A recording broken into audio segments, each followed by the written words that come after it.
I'm a diamond drilling roughneck working nowhere near a town. When I get out, I'll scream and shout hell by the bar around. It diamond drilling roughneck working all year long.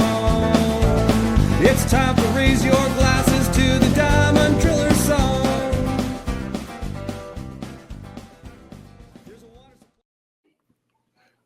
Well, hello there, guys. Hey, interesting every time. It gets me, that one there. Yeah. Did that guy ever work for you, Devon? Nelson? He never worked for me. No. But he worked with Travis, my brother. Oh, yeah. Yeah, they'd be a good duo to have on here. Yeah. Yeah.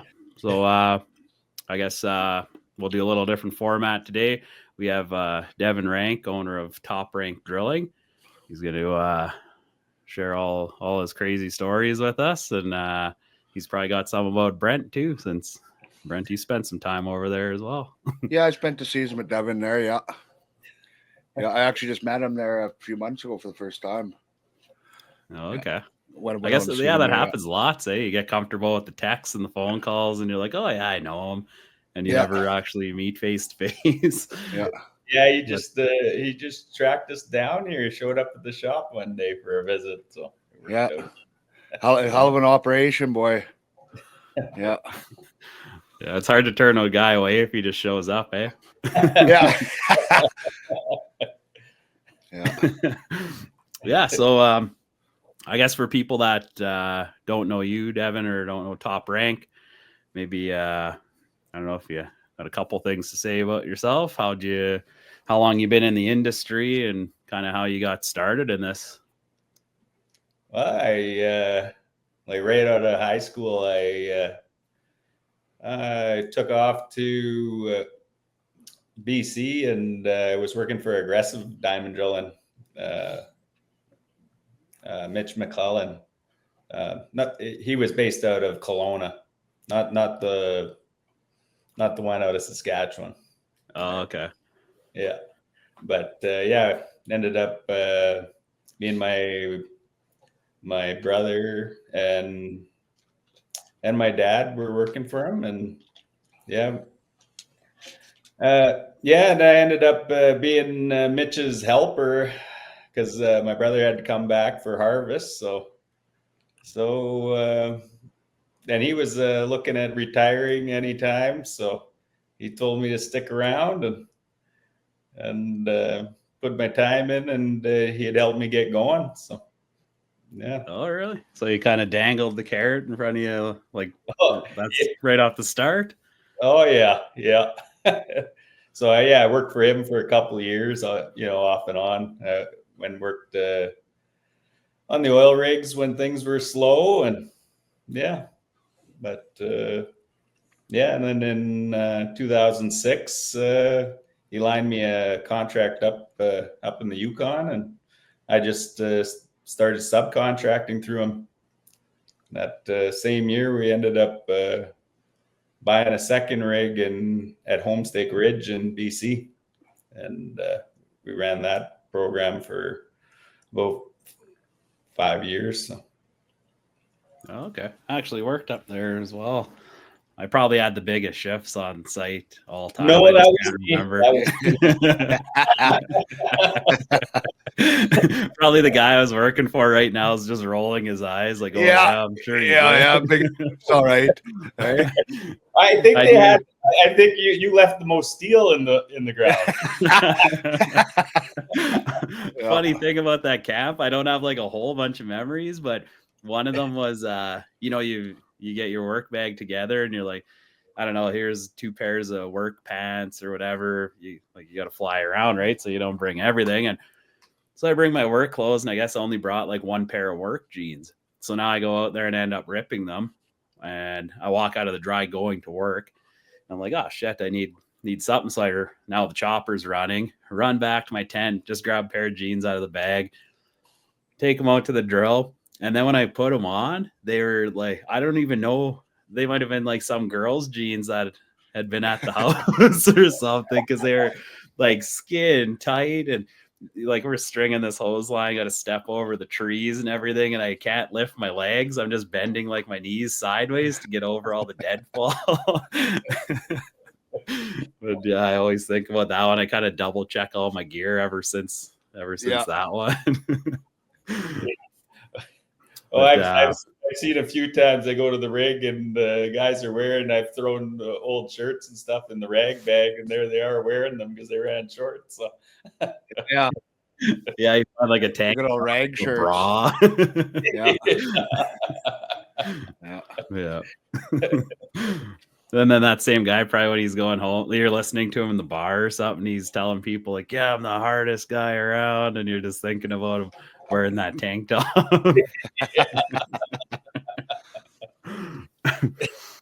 Yeah, that's so. You were like you said, that was right out of high school where you started working there. Like, were you still like 18, 19 or something when you were already like thinking, "Yeah, I'm gonna take or try to take this company over"? yeah, I was I would have been 19 then. So yeah. Okay. Yeah. No, I was looking for something. It was either well, the original plan was work a few years and go to school, but I enjoyed making the money, and That's what we all You just- say. Yeah. Hey? School's Well, on so, hold for now. yeah, school's on. Maybe I'll do that later. Yeah. Yeah, still deciding what I want to do. Yeah.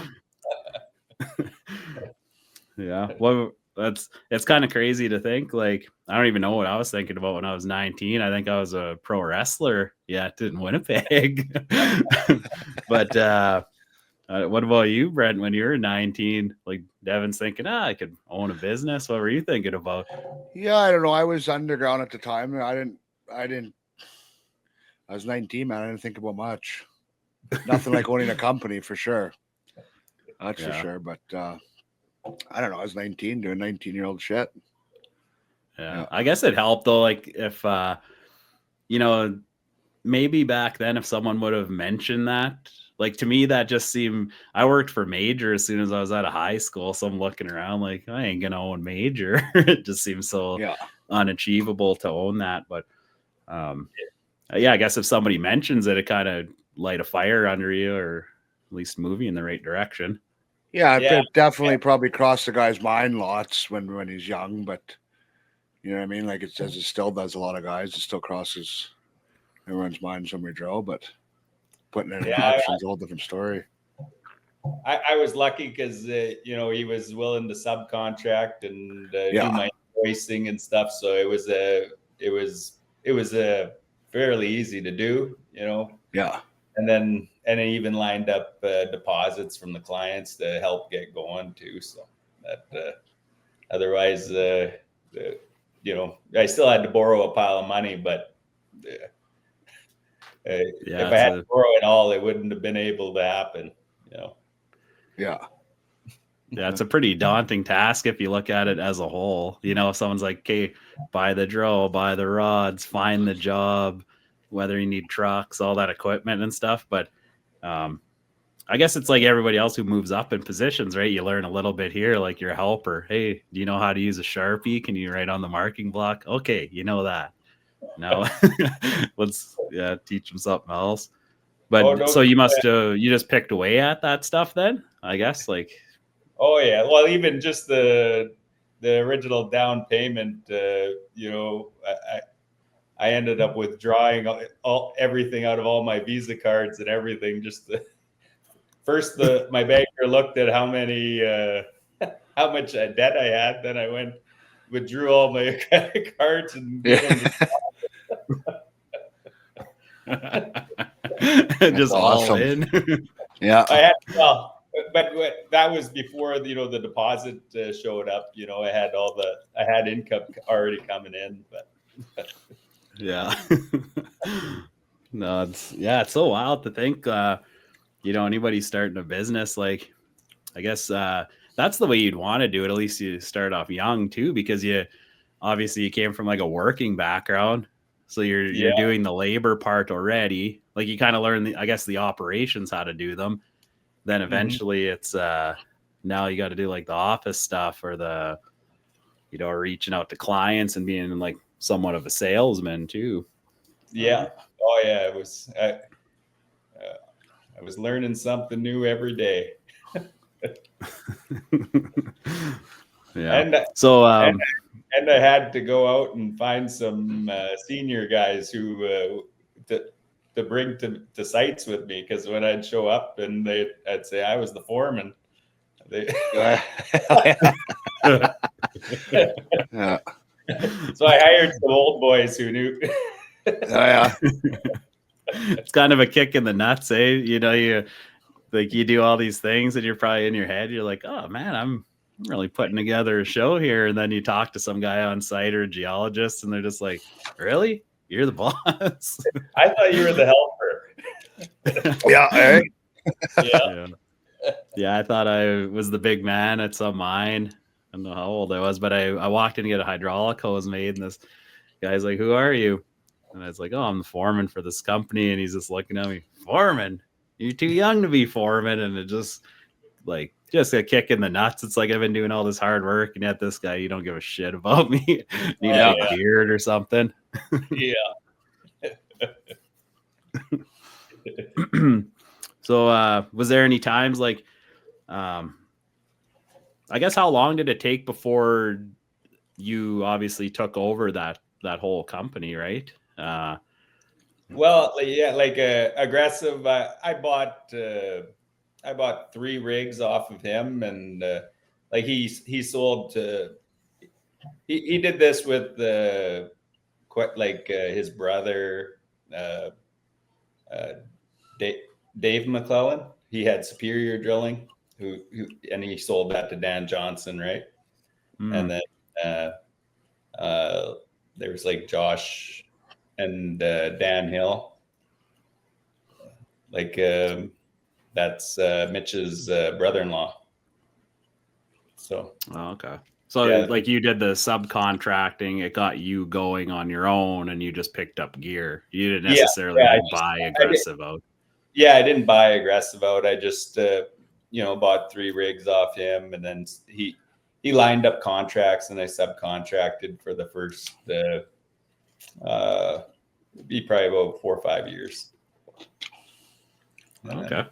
Yeah. I gotta ask, did the name just come to you right away, or how? Obviously it came to you at birth, part of it. Yeah, that part was new to me, but yeah. Well, actually, I said I was kind of stumped there, and I was talking with Mitch, and I said, "Well, I don't know. I'll call it rank drilling." He's like, "What? You want to be stinky drilling, or what?" Top rank drilling. I'm like, "Yeah, that sounds better. We'll go with that." Yeah. Yeah, that could open the doors for some good looking logos, though. You know, just rank with like the stink marks and burnt rods sticking out of the ground or something. It's a marketer's dream. Yeah.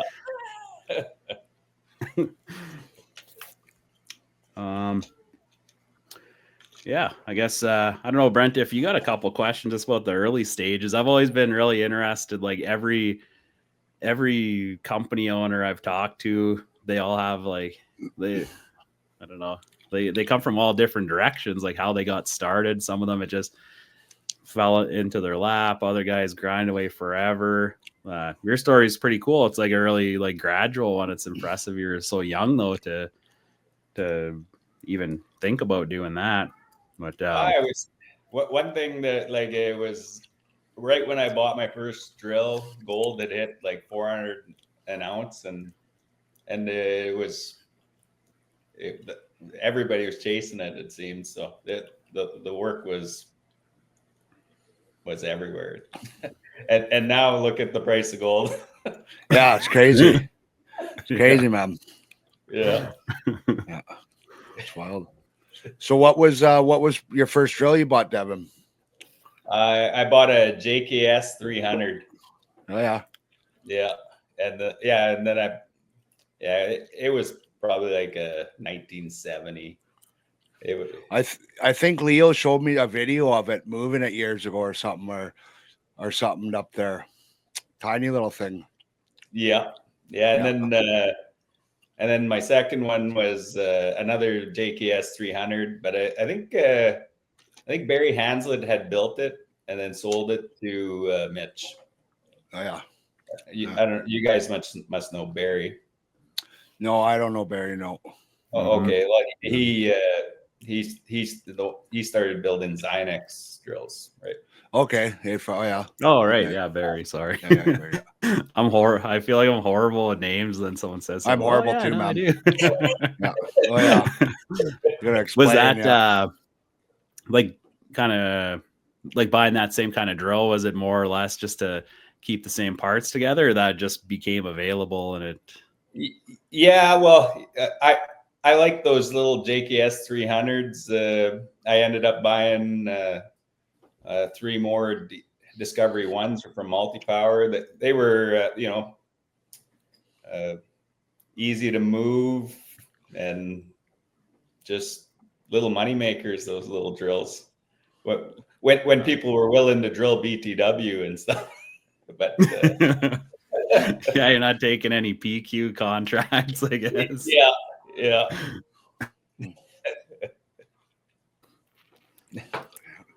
So yeah, was it? go ahead, ahead, Sean. Brent. No, you go ahead. No. Go ahead. What do you mean no? I was just So thinking was it about those D1s, like the go ahead, then. I think we were talking about this the other day, but the control banks, like how they're just flat like that, and you always have to kind of lean over. I always found like didn't really mind running the drill. I found like ergonomically it wasn't that great, but anyways, we're working on this thing, and I think I'm doing good anyways, drilling on it. And then I was making a video for this one company, so I'm like, hey, make a video or take a picture of me or something like that. So I'm working on this thing, and you're running a drill, you feel like a big guy, and oh yeah, running this machinery, and he sends me that picture after, and I'm like, I don't know, I'm like 6 feet tall, and the drill just looks so small. I look like such an idiot, but for the way that I felt running it, it's like I'm running big, like a oil rig or something like that. Yeah. I cut you off there, Brent. What were you getting into? I was going to ask you, Devon. So when you when you first started out, did you have trouble getting a good solid crew together, or was it like I know a couple guys have been with you for a lot of years, but was it pretty tough getting going?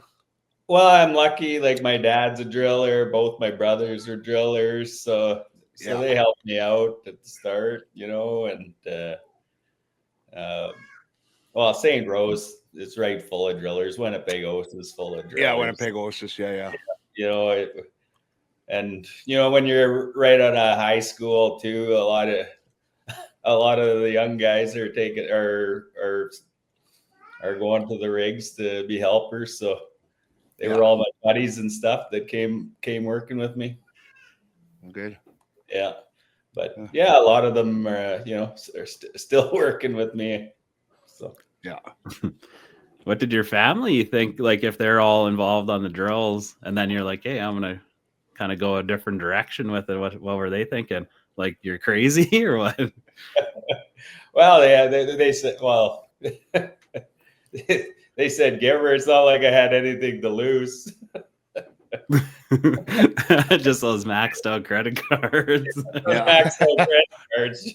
I didn't own a house or nothing yet, so it was like, Giver. Yeah, just go bankrupt and you're only 19 or whatever. You can start again. Big deal. You only lost a couple of years. Yeah. Are you so you're still in Ste.Rose? Like, do you have it based at your place, or you got a shop, or what's your? Yeah, we're based out of Ste.Rose here. We have a farm here, so lots of room for equipment, and everything's ran right out of the yard here, so works out good. It's probably pretty easy too to just get the guys together. I know when I was working for Platinum a long time ago, we had a lot of local guys as well, like from like Ethelbert and stuff like that. But we all, it's pretty rare, especially for me being up in Whitehorse. It's not like you can say, hey, everybody, like come over to the shop and we're going to have a meeting before the project and everything. You'd be flying people all over. Like we still do it, but kind of days before. But in that area, you could pretty much like yell down the road and like someone's gonna come over. Yeah. Well, lots of local guys are working for me here, so they're all the drillers. If things are slow, they're working in the shop, fixing things up, and they're helping pack up, and then we load up, and a lot of them are driving the equipment to site, so it works out good. Okay, how many rigs does Top Rank have now? We have 7 right now. Okay. Yeah. Is that as big as you wanted to get, or did you even see it getting that big? Like, I guess not when you're 19, but once you got the ball rolling. I had more rigs. Like I had a couple 37s. I sold those off, and then I had all those D1s. I sold all them off, and I had a Pioneer 2. And I sold that one off, and I just I have all Discovery 2s, and then I just bought a brand new Discovery HD. So, okay, just to have all the same equipment and all the parts are interchangeable. It's way less stuff to stock. I have all the same engines. Everything has John Deere 6068, so everything's similar, easy. It's nice if I need a part anywhere, it's the same wherever I'm sending it. Yeah, kind of takes the creativity out of diamond drilling, though. Keeping it simple. Absolutely. Working for some guy, I understand, like if you don't have the cash to match all your drills up, you got to do what you got to do, and that's where you rely on the kind of more mechanically inclined and creative guys. But once a company's really established, I went to work for a couple, and I try not to judge too much because I didn't own any company at the time. But you show up and you have 2 different drills on one project, and you're in the middle of nowhere, and it's like, I almost thought like that owner just likes getting the calls all the time or something. Like, what would make you like make that decision? Such a disaster. Never mind, like then you're the foreman out there and you got to deal with like mix and match. It's so sickening. Like life must be a lot easier with a matching set of gear. Yeah, and even we try to keep all our diamonds the same. Everything is. Just so there's no mess ups, when you ship shit to the site. Yeah, absolutely.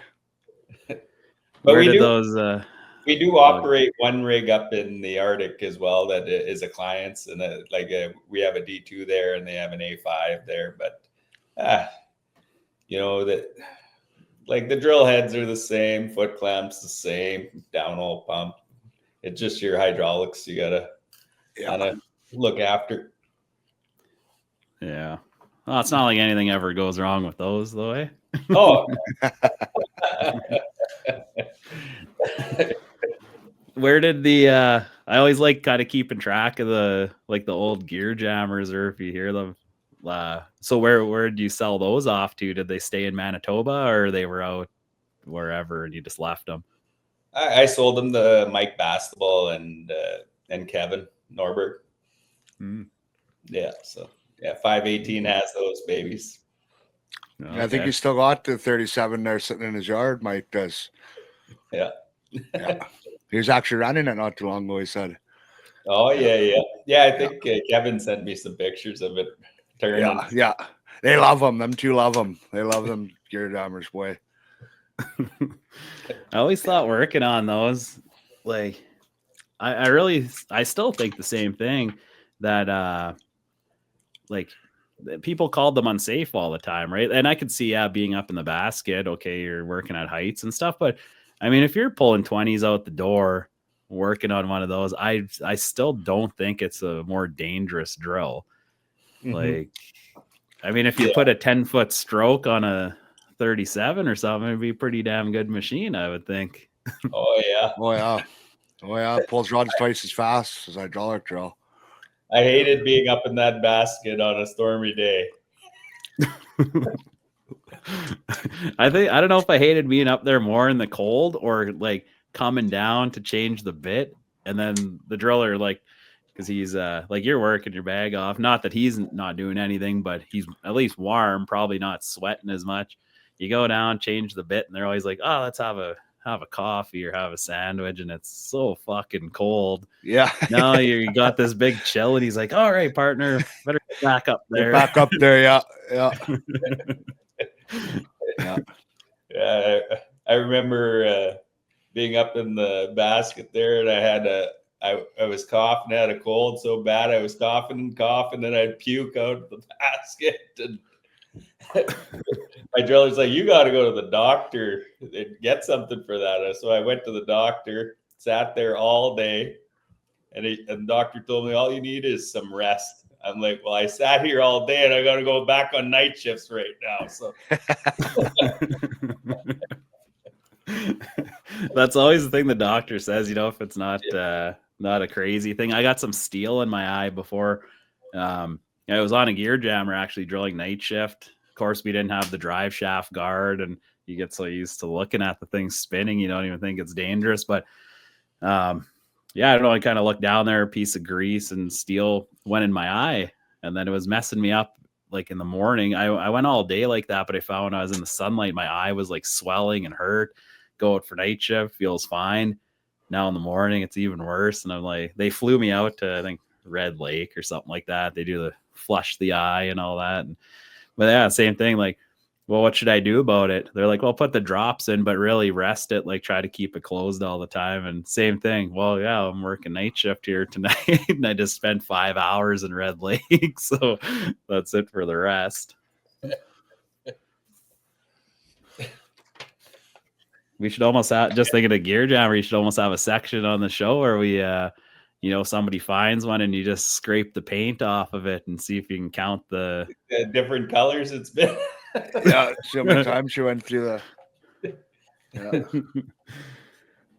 Yeah. So, anyways, how long into you running the business do you think you like really found your footing where you felt really comfortable that this thing's gonna last? It's not just a crazy adventure.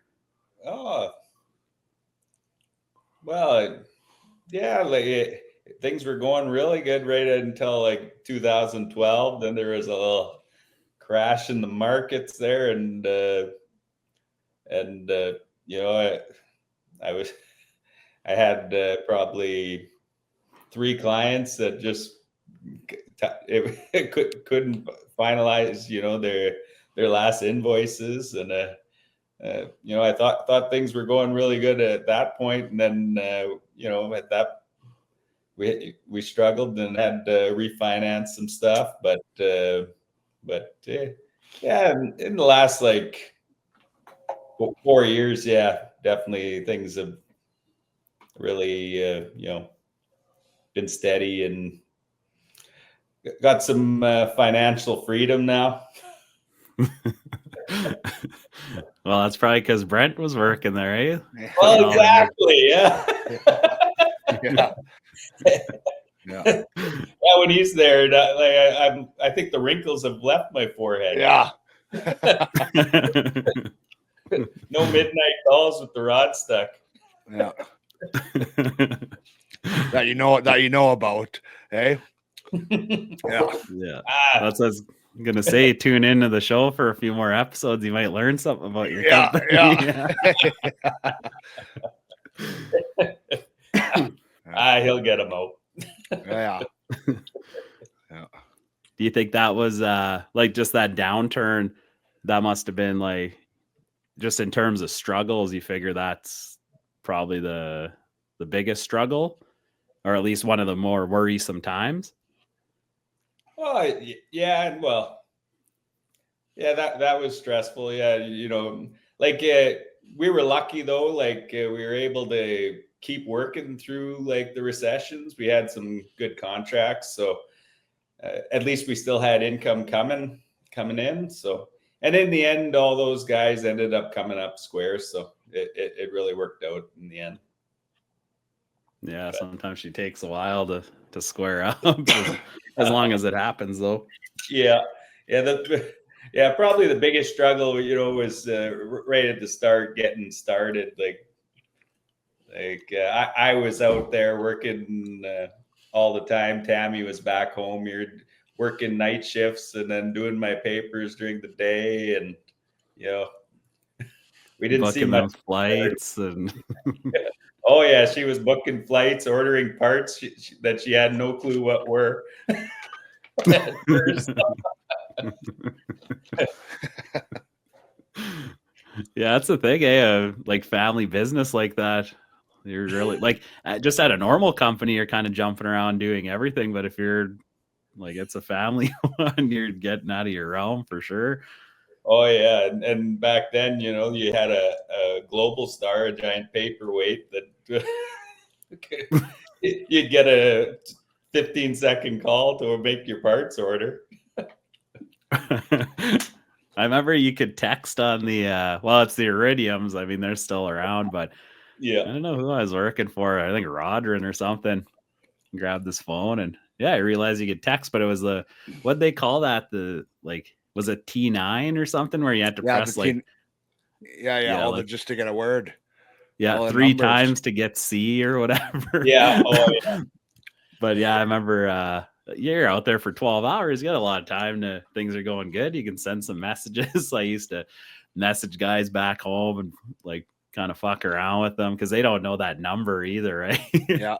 Really get them riled up like they're going to be in for a fight and stuff with some guy like just making people up. Yeah. Most people you call from them phones, they don't want to answer. They don't answer anyways. Yeah. Yeah. I guess just thinking about the flights too, with Tammy probably working some nights and fighting with like ordering stuff.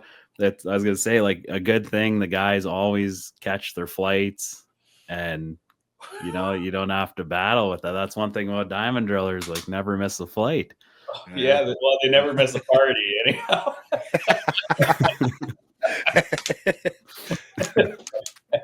That's where you should have her just shift in there and like, so how would you sum up travel in general?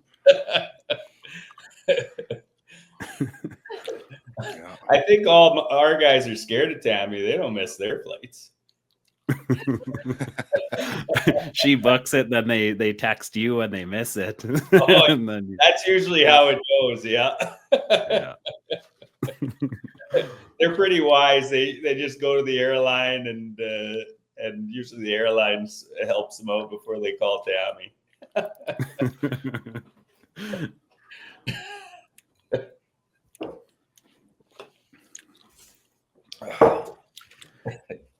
Yeah. So, where should we go here? I guess we're. I'm always curious too, because the company's been going for quite a while now. Over the years, obviously at the beginning, you're probably more focused on just like getting the job done, being more efficient, like operational wise and spending and stuff.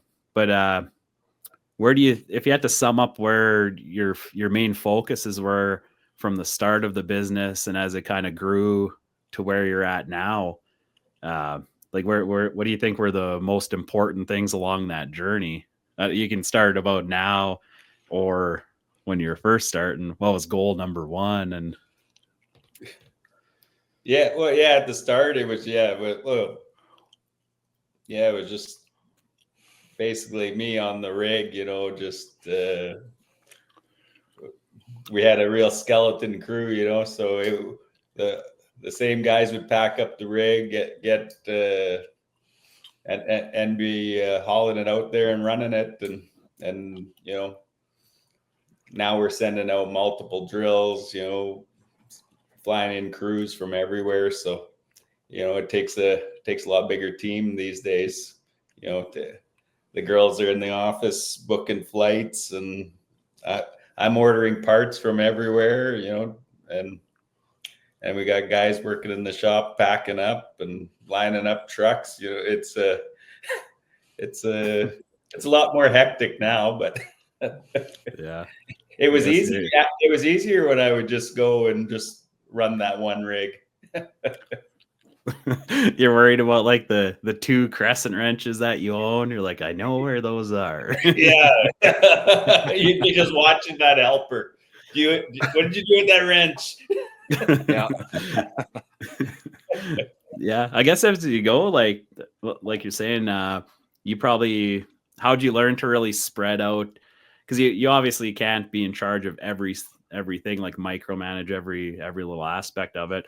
How is it to basically kind of give some trust to other people? Like, when it comes to packing jobs, which is a super important one, especially if you're working with a new client, just to trust that, hey, the chuck jaws are packed, and like how do you find that, or how are you able to do that? Well, my guys will seem to want to pack everything in the kitchen sink. So usually I'm out there, I'm pulling stuff away from them because they're taking everything.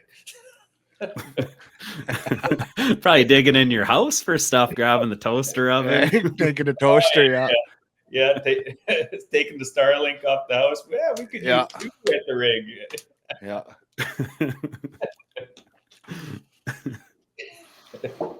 Yeah, I still find I don't know what system you really have for, like, say when you're packing a job. I mean, you're in Manitoba. I know you work a lot up in the Yukon and stuff. When you're packing that, like, different companies, a lot of people, you just got a bunch of papers, you hand them out to guys, and it's like, grab all the stuff, make sure they're packed. Or do you, like, is your company kind of moved more into like electronic stuff, like, I don't know, like spreadsheets of it, or kind of what's your method there for traveling so far and having a little insurance, at least while you're driving or flying out there? You're like, I'm in good shape. Yeah, I just have checklists that we, as we're packing, we check everything off, but every job's different. So, we add to those checklists, for spares and stuff. It just, if you need, if you're sending a dozer or sometimes, we're sending our track loader, just to make sure we have extra filters and stuff for those pieces, but we have a basic checklist and we kind of follow that, and then all the add-ons just throw it in there. Pretty soon it starts as a checklist, and then you pretty much got like a big novel at the end of it. If you go by, there's always that little part. I almost think we could build a second drill on a one drill program. Oh, for sure. It seems. For sure.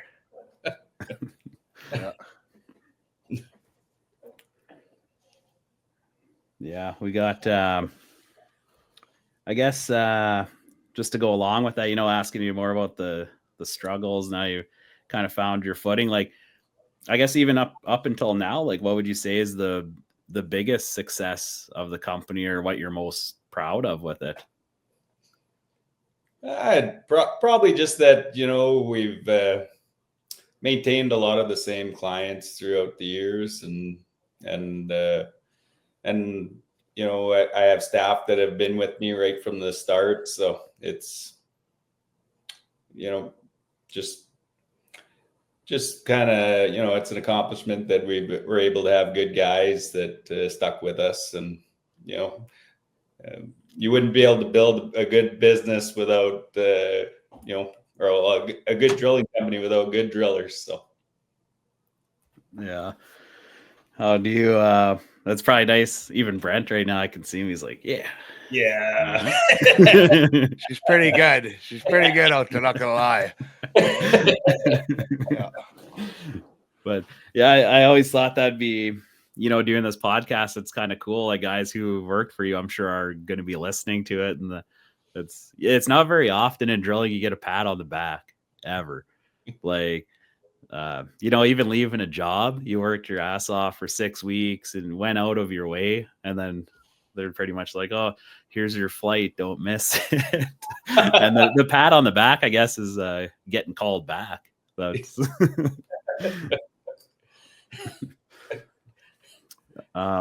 what do you like? You mentioned that you have a lot of long-term guys. What do you think is, or what does Top Rank offer these guys to keep them coming back? Like, obviously, if they're, I shouldn't even say if they're friends of yours, because I've worked with a lot of friends that at the end of the day are like, "Oh, piss off, I'm going somewhere else." But how do you keep these guys? Well, we always try to pay as much as we can, like money's. I know most drillers chase the dollars, so and like we try, take care of our equipment. I know you try to give the guys everything they need out there to make the job go, and so they're comfortable. But yeah, it's funny those having spare parts and that, and I guess Brent, you could speak more to that, but I always heard it from the office, when stuff breaks, you'll hear complaints from an office being like, "Oh, these guys are hard on stuff." And like, as the driller, when you're out in the field, all you want to do is make things run properly. Like, yeah, you're there for money, but if you're any good, it's like you forget that you're getting paid. You're just trying to do the job now. They flew me into camp. I'm stuck here. I might as well be the best driller. But most drillers, when the equipment breaks down, they're getting stir crazy. They want that rig turning. So yeah, there's no standby. That's the last thing a guy wants. But it is 2025 now. Things have changed. Yeah, right. Like guys, it was like that for years, but there's guys these days too that they just run a drill to the ground. I don't know if they just don't know what they're doing, or they do know what they're doing and they're half retarded or what. But it's a big thing these days, right? Man. Right. So I mean that's a common thing too, Devon. You probably seen it in your time too, and Sean too. But yeah, we just got to weed those guys out quick. Yeah, and then send them to the next guy, right? They'll go to the next guy. Eventually, maybe he'll turn to be a good driller. I don't know. Ship them off, and they come up to Whitehorse like, God damn. Yeah. Come see Sean there. Yeah. Yeah. And I always found though, as a worker, you're trapped out in that camp, you're trying to do your best, but it always, obviously you want a good paycheck, but if that company's supplied spares and you can tell, like, it almost feels like they're invested in you as the driller. Like, in the grand scheme of things, it's like, yeah, they want their contract to run good so they can make some good coin. But when it comes to keeping guys and making guys appreciated, there's no, other than the food being bad in camp, I guess there's no quicker way to get rid of them other than not supporting them out in the field. Yeah. Which is huge thing. Yeah. And a good cook goes a long ways. Oh yeah. For sure. Yeah. Or like and you got to send like a ball cap and a couple shirts and stuff, and the guys are like, "Holy shit, I'm the top dog." Yeah. Yeah. I suppose one thing here we were talking about, like, getting into having getting sponsors and stuff on the show. I was talking to some suppliers about this, and it'd be a good question for you, buying all the stuff over the years and whatnot. How much of an influence do you think your workers have on some of the products that you use, and even like drill models? I don't know if you'd ever run the D2 before you used it, or if you just went off kind of what other people were saying or your history with multi-power. But we're always curious. Like, I know I've been influenced quite a bit for trying new gear or new bits. Even when I was a driller, I'd kind of run it up the chain and, oh, wow, they actually listened and you got these bits. Does that play a big role with Top Rank? Oh yeah, we're always listening to, you know, our drillers. We kind of give them, you know, what they want to try out or what they think is going to work there. So they have the most experience out in the field there, right? So kind of always willing to try a different bit or I'm I'm a multi-power guy though. The drill rigs are That's your call. They stay. Yeah. Yeah.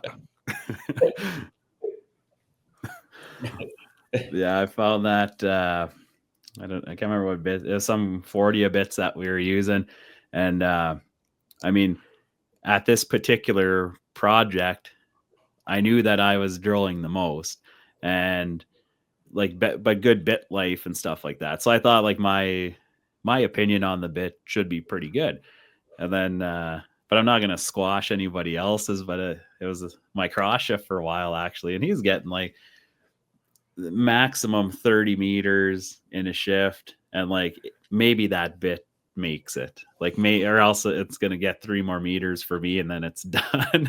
But we were talking to the foreman because I really liked when the foreman's asked like, well, what do you want? I'm tired of listening to you complain about how hard the rock is or whatever. So yeah, nice that he's asking. And then I'm like, yeah, I'd like this bit. And then this guy walks in, he's like, oh, we gotta go with this one. It's the best one. Order another case of them. And I'm just shaking my head like, you gotta don't just ask anybody.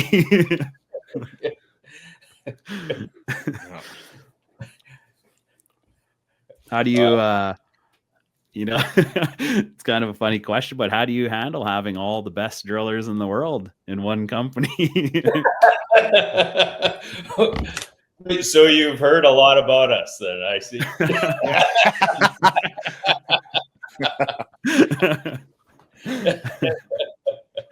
I think we were talking about that on episode 1, Brent, about how every driller says they're the best, and like are the top 3 for sure. One of the 2, yeah. Yeah.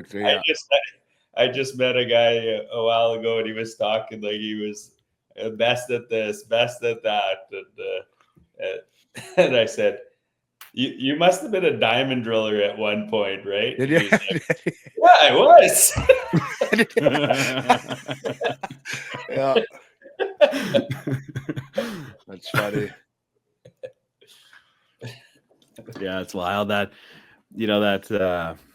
it was the first episode I was talking about this oil rigging podcast, and these guys were having the same conversation, like how every guy thinks they're the best, and the one guy's trying to defend it, but he just said, well, in a way they're the best at what they're going to do. Like if they're going to break that thing, they're the best at breaking that. And if they're going to drill that good shift, they're the best.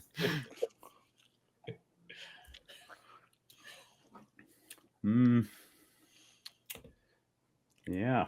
Well, I guess one thing we were talking about before the show was kind of going back to the struggles, but I'm really interested during COVID how you got these long-term guys and stuff like that. But for me, when we were hiring was a battle, getting equipment was a battle. It was kind of everything. Then you got the people who don't want to get the shot and they're willing to not work, and you're relying on them. How did Top Rank navigate that whole time? Like what were the biggest struggles of that? And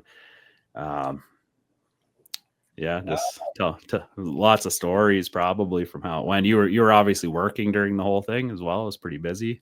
Yeah. Oh yeah. It was really busy during COVID. So yeah, like in like to go work up in Whale Cove, Nunavut, the guys all had to quarantine before in Winnipeg in a hotel for a week, and just sat around there, and then got shuttled straight to the airport and straight out. So that was interesting. The guys were getting stir crazy, just sitting around, not able to leave the hotel there. Yeah, they're a treat to deal with, eh? Yeah. yeah, and then getting everybody, getting everybody tested. It was a learning curve for sure. And then you had people who just didn't, they didn't believe in it at all. So you had to kind of, but everybody has their opinions. You kind of had to keep those people separated. Yeah. That'd be chaos. Yeah. Yeah, I remember there's a lot of conversations I had with like trying to hire guys. We were super busy. I had like a dozen drills going and like not even enough guys to really get the next rotation. And so you're reaching out to everybody and and I love talking to new people and all this, but I need a guy to commit right now. And then you call because he sent the resume, he must want to work, and you start talking to him, and then he gets into like the vaccine and how it's fake and there's microchips, and it's like you said, yeah, everybody has their opinion and that's fine, but like I need a guy. Like I need a guy for tomorrow. I need someone to go to work. Partner. Yeah. Yeah. You just want to like ship them some money and tell them just take the shot.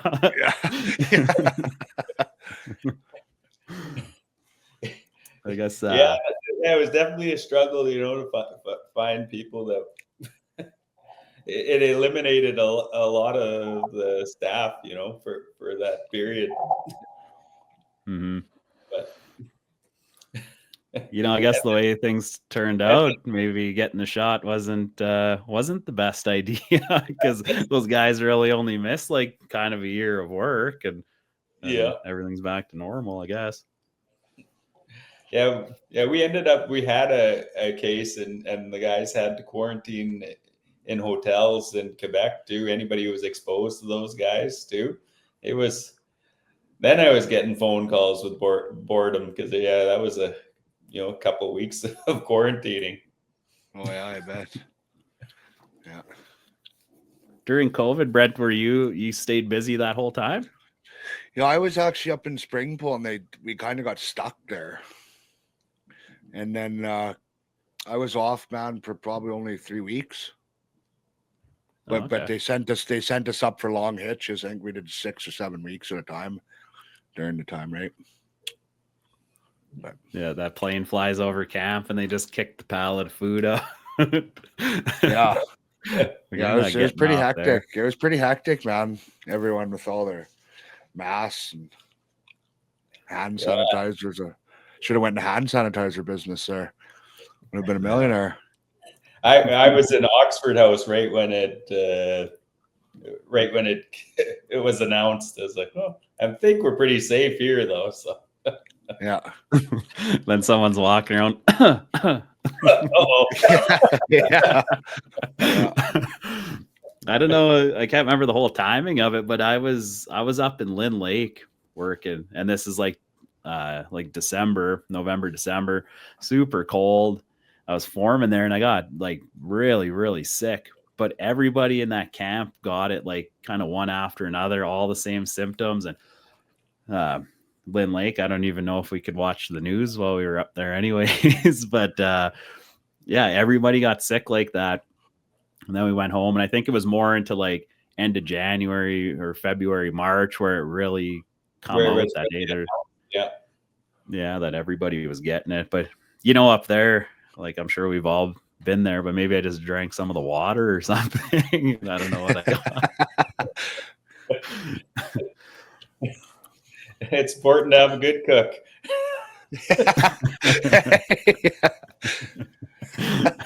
Yeah.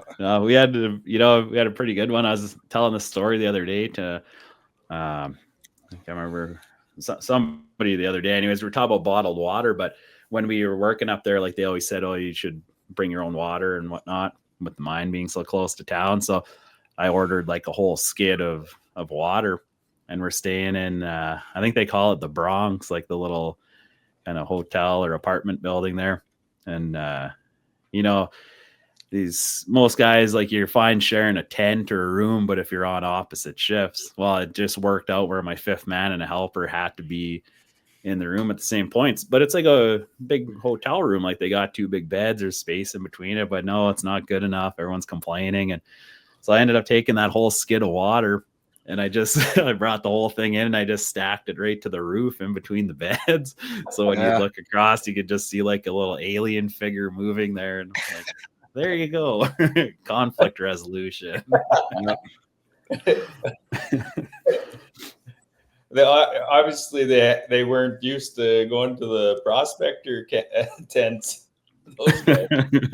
Yeah, but yeah, that's the thing. You know, you get some of the guy. I guess like sounds nice. Like, oh yeah, it's a town job, and there's just not a whole lot inland lake, right? So like you might as well really be in the bush if you're looking for like all the real fine luxuries and relaxing and stuff. But yeah, you pick those guys out right away.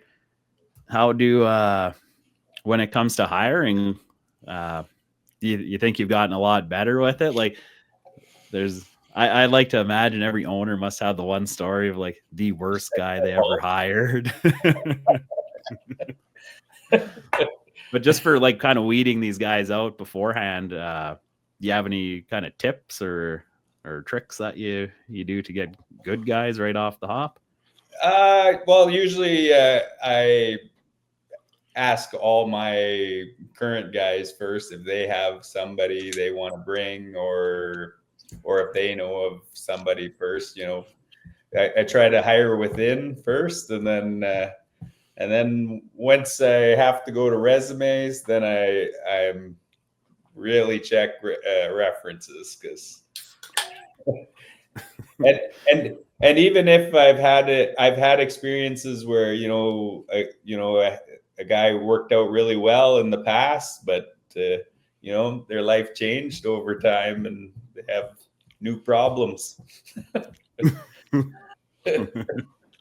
That's probably where I've gotten stung the worst, is an employee who has worked out well, then 5 years later his life wasn't in the same place. So you kind of give him the benefit of the doubt too. If something maybe he's struggling off the hop, you're like, he's just finding his footing he's just there. getting in his groove again here, but yeah, getting into some kind of groove.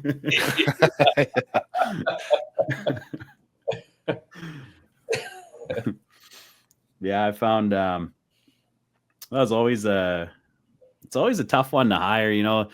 Things like you said, when you go to the resumes, that's a tough one, because you're just picking a stranger. That's where Facebook's been handy. You search the guy, possibly Brent knows him, and you can reach out that way.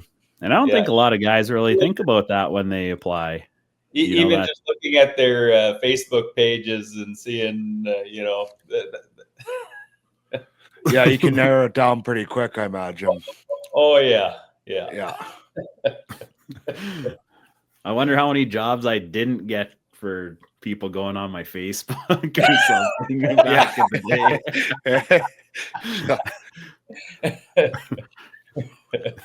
day. Not like everybody on your friends list is a friend of yours too. They might have went on there and they're like, oh, I know this guy who knows Sean, and they ask him, oh, he's a fucking asshole. Yeah. Over something way different. Do you find that you reach out to other drilling companies as well quite often?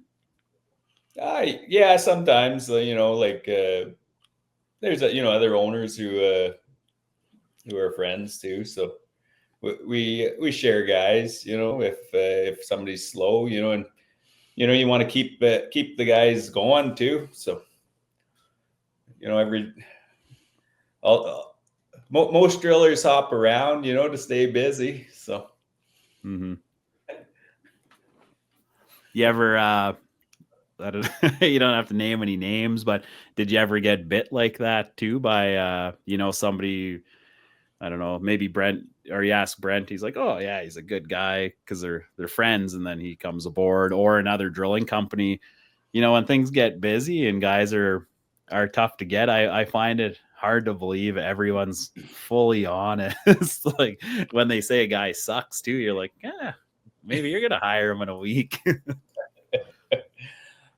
Oh yeah, like that, like well, even a guy's bringing his buddy to work with him, and yeah, they don't get along. They realize they can be friends, but they can't work together. Yeah, that's common, very common. Yeah. Yeah, It's like they're dating and the honeymoon phase is over and they're like, this is you. yeah, yeah, yeah. I Yeah. took one of my buddies up once, and we did it was a 13-week hitch. We were working together, and when I dropped him off at his door, he said, "Don't call me. I don't want to see you the whole 2 weeks that we're off here." I was like, feeling peaceful, man. Yeah. Yeah. He's talking to you. You're already in the truck, gone. Gone. Yeah, Rolling don't give a shit. already. Yeah, Yeah. Talk about when it's busy, and I feel everybody that I ask about other people, like I trust them enough. If someone's a real big mess up, you usually trust these guys will tell you like, hey, just stay away from them. And you don't even really need to know the story of why, but just don't recommend it. And but when it was super busy, I had that where somebody would basically tell you, oh no, they're really good. It was more from like the field workers, but heard it from other companies too. Like, oh, this guy's really good. You should try him out. And you bring him there and you're just like, what? Like, why would you recommend this guy? And, like you said, though, maybe he worked for that company. He was really good, and life happens and he's a different character now when you get a hold of him. But I kind of took that as like, I don't know if I can trust everybody. Like maybe they'll want to nab that guy, or it could have been someone who was out of the industry. Now it's really busy. They hop back in. They don't know they're available, and you're questioning them about it. And they're like, pretty much give a bad reference so they can call the guy too. Yeah. Yeah, little dirty pool when it gets busy. Oh yeah. Why? Yeah, he's terrible. Yeah. Yeah, he's dialing him. yeah. I Call called him. you for a reference before, did you? Did you pull that fast one on me? Yeah. Yeah, send your list of guys. I'll tell you some stuff. So, kind of one of my last ones that I had, anyways, was kind of like tips for the industry, like starting off really young and working your way up. You obviously got a lot of advice and kind of some got steered in the right direction, anyways. What would you say was the best kind of tip or the most helpful tips or direction you were swayed in along the whole time doing this? Probably just kind of don't grow too fast, because like you got to make sure you're doing quality work, because it's the industry is pretty small and word travels fast, so you kind of got to make sure you're doing a good job, because you got to kind of keep your reputation. Yeah, people don't really talk about the good things enough, eh? No, but if you you fuck up, they'll definitely talk about that. So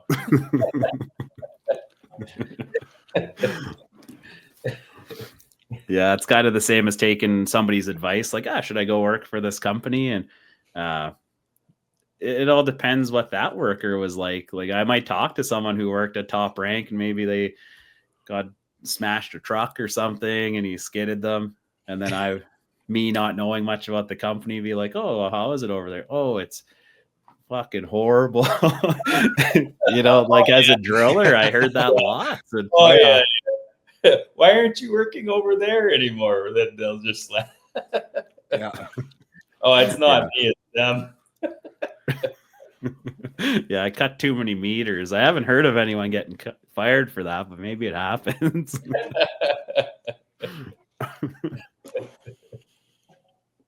So along with like having the kind of the best tips given you, what was like there must have been one bad one, like from somebody that you actually trusted too, you know, and it could be something like, hey, buy that 37, like it's never going anywhere. They've been around forever. But you can't bring it somewhere. It was probably just smoke these cigarettes to help you stay up tonight on night shift.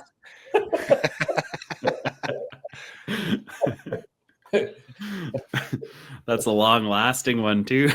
Yeah, that stuck with me for quite a few years, but just to last that one night shift cost me 10 years of smoking. Yeah. Yeah. Yeah, a little bit of standby. Now you're paying for it for the rest of your life. Yeah. Yeah. How about you, Brent, coming up? Like even I guess even like drilling wise too, or like moving from a helper to a driller. I found that's where you get a lot of tips from the boys. Any real good ones or real bad ones you got? Like somebody's probably trying to tell you how to drill. Those are my favorite. Just right from start to finish, how to drill. Yeah, for sure. I mean, guys, absolutely, guys, put their 2 cents in on it. But I mean, guys still do, man. Like you hear you walk in the room and guys are saying they do this and they do that, and it's not even done like that. You don't do it like that, but they talk about their ways, and going from helping to drilling, I hear guys, like I said, all the time. I even hear helpers. I even take, when a helper says something, I take into consideration. Sometimes it works. 90% of the time it doesn't. So I don't even try their way anymore because it fucks shit up. But I listen to anything, man. I still do. What anyone ever has to say, even at supper or whatever, if they're green drill or whatever, I still hear them out and hear what they have to say, right?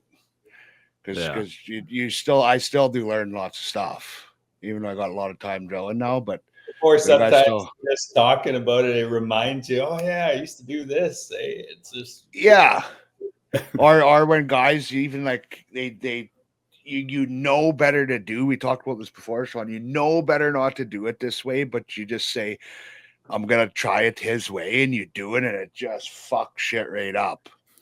And then you tell yourself for hours, I know better. I should never have done that. Right?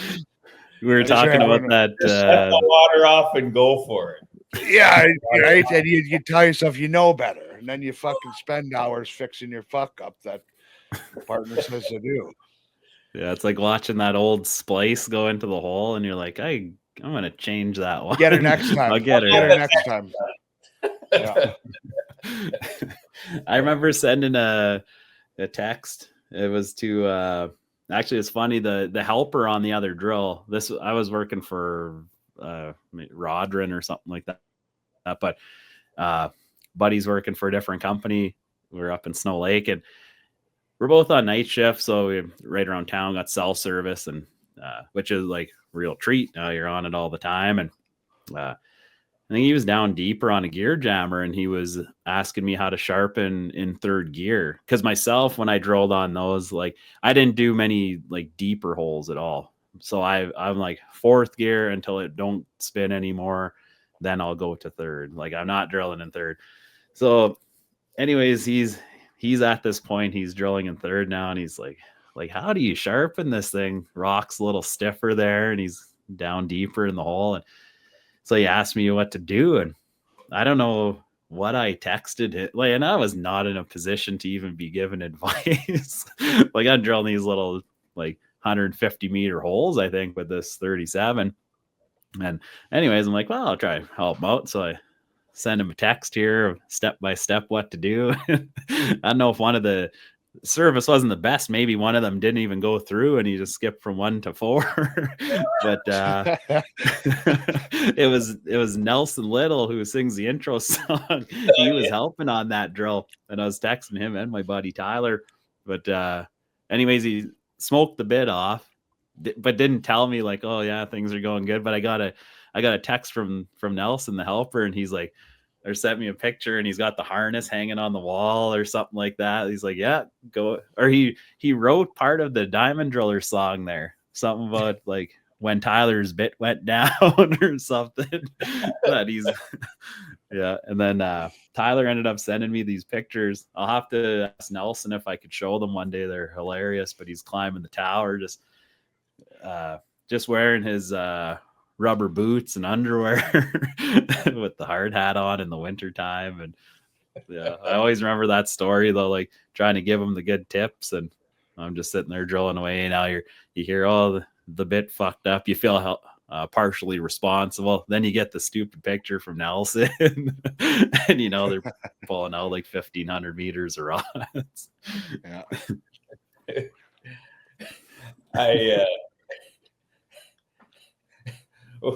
We were drilling with a JKS 300, but we were drilling HQ, and we had just like, we didn't have foot clamp, we had slips, and we had we were just drilling 5-footers below the head, and then when we'd pull with a chain, and I had a great big helper, so I pulled. He was lifting them off and putting, standing them up. It's funny because he said, "Oh yeah, we'll get it." He said, "We'll get them out and get them in by end of shift for sure." So I was like, "Oh okay, yeah." So we pulled them out and got them all standing there. Pulled the core barrel out, and with that weight, it just shifted over that.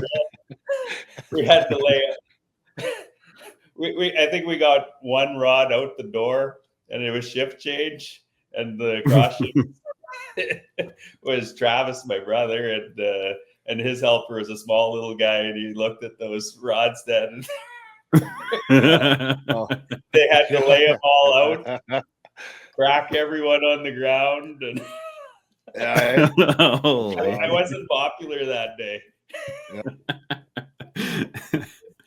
When we were yarding those, it's a good idea, and you're looking at the watch. If it's something sketchy, like, yeah, I could probably get her done. Like, then it's a good story to tell the cross shift. But yeah, if you don't achieve that goal, you really leave a jackpot for the guy. Oh yeah, I knew it was trouble when it shifted over there. As we're never to get her lined up now that weight. Yeah, my cousin, he was trying to do a little trick like that. We were pulling the 20s out the door, and we're doing we're drilling H. So we would and I like doing it. You get your first row, or you get like 2 20-footers and put the vice grips in the middle, and now you got to slide them outside. Yeah. I don't know, it must have been the sloop is up too high or whatever. So now you're sliding the pin end like going up. So now the helper has to push them out, and it was real pain in the ass. So I don't know what time of day this would have been, because I was coming on for the night shift, but my cousin's like, yeah, these rods, not sliding very good. So he grabbed that blue mud, like the 133 or whatever. And he had the full row on the bottom though, not just the 2. And he just poured that mud all over. And I don't know if he sprayed water on it or what, but he just thought these things go like right out the door, no problem. Well, They didn't. So now we're fighting with it. I show up, he leaves. He's already got like half the doors full of rods. So we keep pulling. There's really nothing else you can do. Can't pull up in the basket because it's not there. Well, we stacked. It was like 350 or 400 meters, so it's like quite heavy. But the deck in between that and the sloop gave out, and all those rods, they fell right into the mud, and now they're covered in this blue mud too, and that stuff. It just wraps around. It's like it's like a marshmallow or something. What a mess. But in his head, he's probably like, just like you were, like, oh, this is gonna be like so fast. Yeah, we're gonna whip these.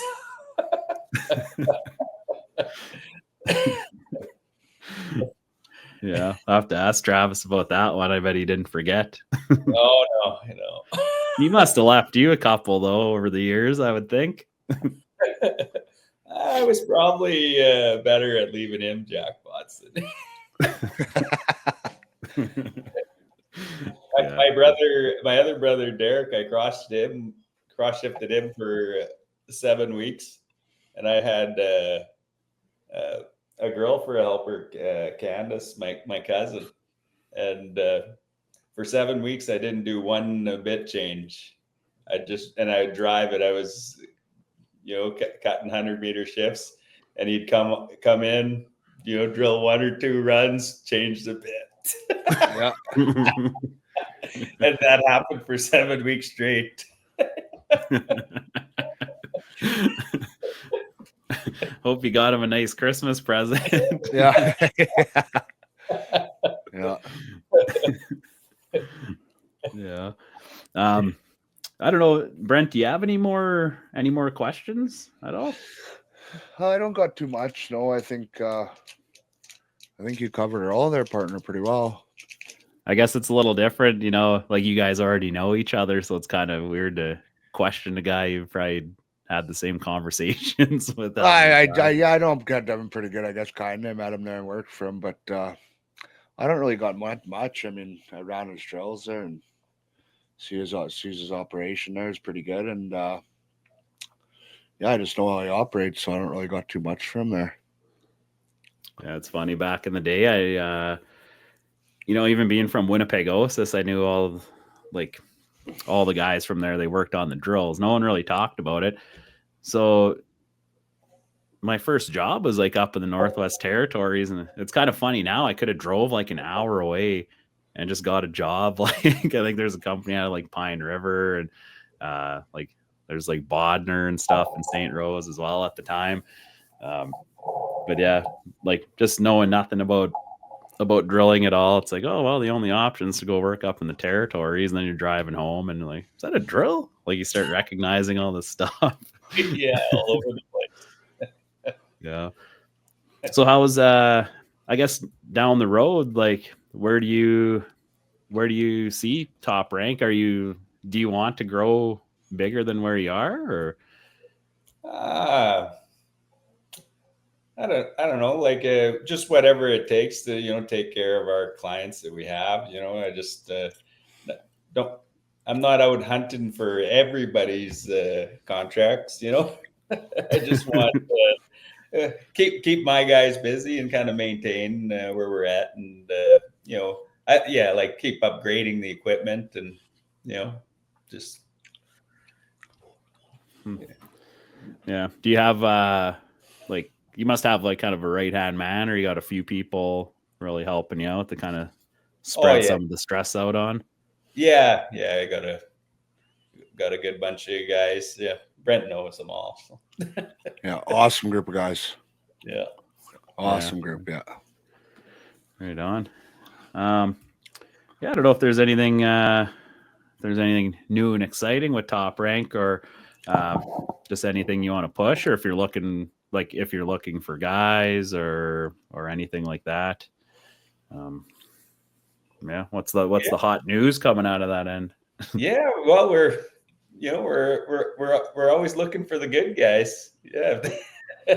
If you're watching, make sure your references check out. Yeah. Or don't waste my time. You got to fudge them numbers real good. Don't have 2 years where I didn't work, because we know you worked. Yeah. Those are the bad ones. Well, you see some guys who are 20 with 10 years of drilling experience too. So it's that's a big thing. Or 20 and they helped for 6 and drilled for 4. Yeah. Or we were talking about the seasons, right? Oh, I worked 9 seasons. Holy man, must be good. Total of 9 months. Yeah. Yeah. Have you ever had, because you've been around long enough, you ever have somebody you fired or maybe hired on, they missed a flight, and they reapplied with either reapplied with their same name or a different name? No, but I've had guys that fired and they reapplied. Yeah. But never with a different name. Is there a story behind this one? I've had it a couple times, and I wonder when, applying with a different name, you're trying to pull a trick here, like for sure. Most guys who use their middle name as their first name, like that's how they roll all the time.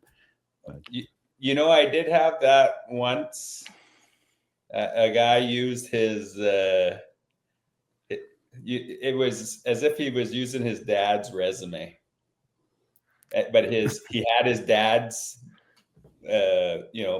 name as his middle name, and he went by it. And I'm sure that like the amount of experience he had, that he was using his dad's resume. So when I got him out there, the amount of experience he had, we were teaching him how to drill. I was like, okay, this isn't gonna work. Yeah. Yeah, he's handing in some like 55-year-old guy's resume. It's like, yeah, I was working in Hemlo in 1991. Yeah, I was working with Midwest back then. I was like, you're 25 years old. I don't think so. Yeah. Yeah. I should have tried that. I have pictures from when I was a kid. Midwest used to give out those little jackets and stuff. There's a picture of me and my sister wearing I got the black Midwest with the big crest buttoned up, and she's got the pink or the red jacket. I can't remember what they were, but when people ask like, well, how long you been working? Like, or just put picture up on my resume, like, well, I started here for Midwest and here I am 30 some years later. Yeah. But yeah, that hiring on it's really, some of the guys are super crafty, and yeah, had that a lot of times. The middle name switched, sometimes just a completely different name. But I wonder, like, did they forget that they screwed you over, or did they think you forgot? Yeah.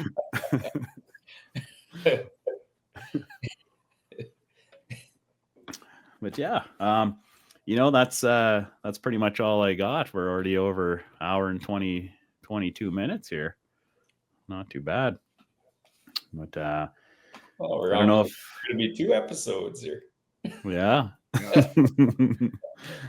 I guess the one thing we just didn't touch on just before we go, I'm always curious, because I've seen you, like, I seen you at the Winnipeg conference. I'm not sure if we saw each other at Vancouver, but just overall, how have those events helped you? Because me and Brent were talking yesterday about, like, you go there as a business owner or a supplier or whatever, and you make all these connections and hopefully you get something out of it. But we also talked about if field workers should be going to these things.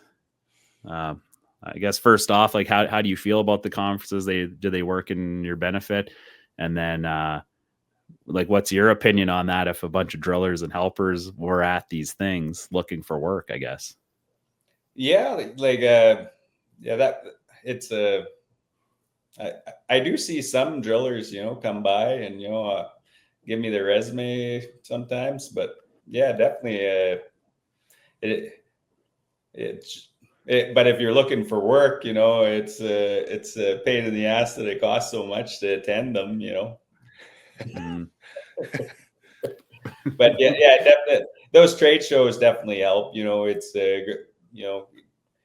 lets everybody know you're still out there, and yeah, for quite a few years, I hadn't been attending. I just had enough work, and and I was just kind of happy where things were, and yeah, but I've been chasing more work these days, and it definitely I'm running into old clients, and they didn't realize we were even out there anymore, but That's a nice feeling, eh? You're like, oh, my marketing's really helping. Yeah.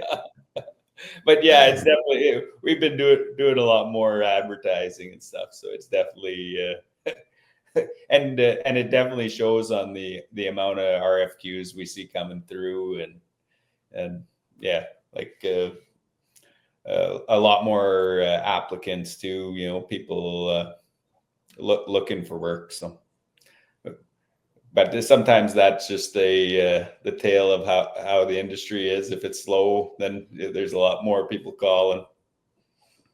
Yeah, we were kind of joking about because I just never thought of it till I went to any conferences, but not a bad idea as a driller helper if you're out of work. It's a good place to meet all these company owners and stuff.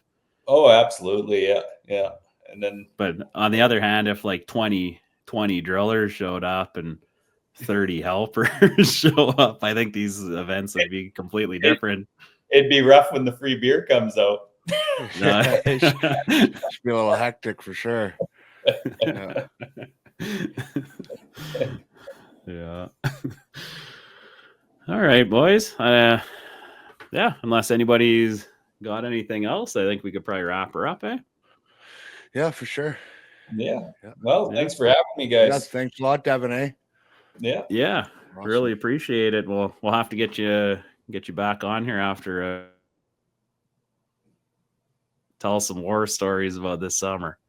Yeah, we'll have a real busy summer, so yeah, we'll be able to you'll see this, it'll be all gray by the end. Yeah. Yeah. All right. Well, I guess we'll shut her down, but thanks a lot for coming on. It was really interesting to hear your story, and I'm glad things are working out really good for you guys. All right. Well, yeah, thanks a lot. All right. We'll play we'll listen to a little tune here. All right. Good night, everybody.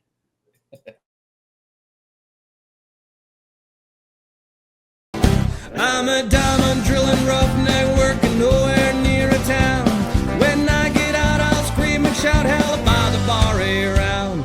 It diamond drilling roughneck working all year long. It's time for